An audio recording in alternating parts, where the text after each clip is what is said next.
Mela nindixelele uba ngubani onyanisileyo apha, ngubani ixoki apha,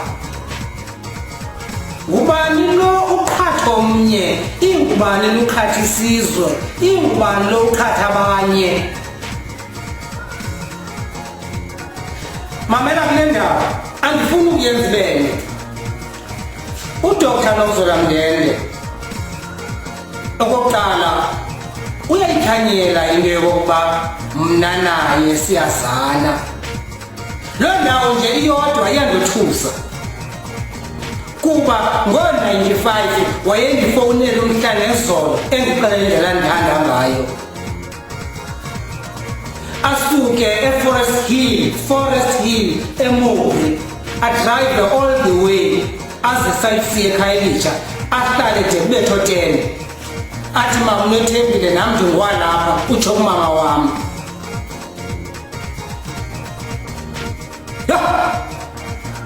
Ahlale de kubethe o-10 ebusuku ehlele sayifike ekhaya nefemeli yam,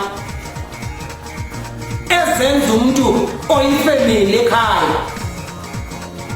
Maxa wambi mna ndiye kuye eForest Hill, iroom yakhe yayingangesandla sam.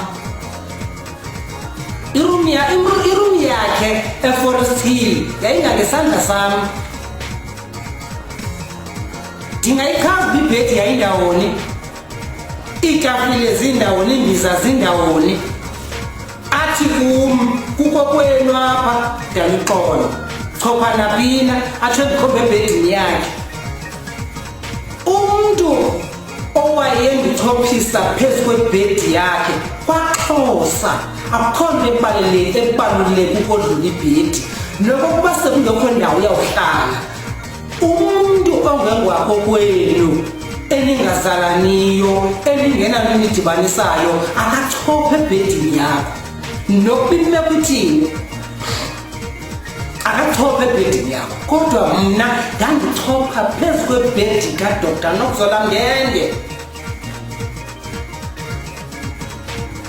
Eyona nto yasixabanisayo mna naye kukuba ndisuke ndimenzele ikhono, ndisithi ndicela singafowunelani kakhulu kuba le nto ingathi iza ndimoshela umzi. Kuba ngoku ndisoloko ndibuzwa into yokokuba ngumama otheni lo nisoloko ndifowunelana umhla nezolo, ndingakwazi ukuyiphendula. Kodwa kundinika umdla kusebeni yokokuba emveni kwalo call ndamenzela yona, ndimcela into yokokuba ayeke ukundifowunela qho, ingakumbi esebenzisa eli gama wayelisebenzisa athi Daluxolo ndiyakuthanda, ndingakwenzela nantoni oyifunayo.